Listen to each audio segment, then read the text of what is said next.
Sak Makune, c'est le nom de baptême du nouvel album de l'artiste musicienne et interprète Lily 237, dont la sortie officielle est prévue pour le 23 janvier 2026. Travailleuse, prolifique et très engagée dans son art, elle a choisi pour ce nouveau retour sur scène de promouvoir le Makune, un rythme traditionnel, Bassa, Batimpo, une communauté dans la Sanaga maritime dont elle est originaire. C'est au cours du rendez-vous RJ2C Talk du réseau des journalistes culturels du Cameroun, sous l'impulsion de sa présidente, Laurentina Siga, que l'étoile de Ngui a profité de consacrer l'exclusivité de l'album aux hommes des médias, une œuvre musicale qui se veut révolutionnaire et se positionne comme un outil de promotion du rythme makouné dans diverses facettes et cadences, afin d'inviter les peuples, notamment les peuples de la forêt, à célébrer leurs racines par des pas de danse du makouné. L'album, composé de plus d'une dizaine de titres bien agencés, plonge l'artiste dans une nouvelle trajectoire artistique qui auréole un parcours débuté en 2017 avec l'album Sahari, Bengenyambe en 2018, Lily en 2021,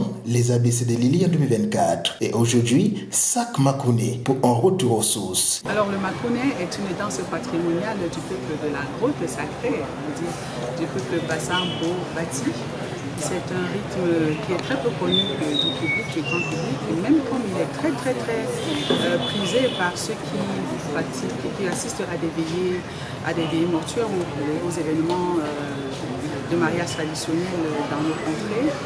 Il est aussi énormément exécuté par les jeunes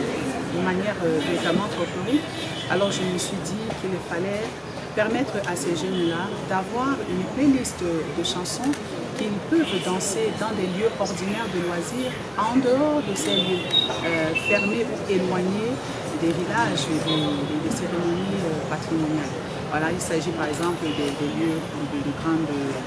grande réjouissance comme dans les snacks, dans les bars, dans les boîtes de nuit, dans les festivals, pourquoi pas.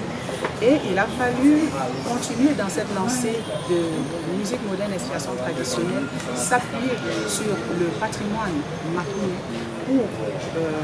les lignes de force de son projet artistique, ses inspirations et sa vision ont ainsi été dévoilées dans le cadre de la rencontre RJ2C Talk qui mobilisait les acteurs de la presse culturelle.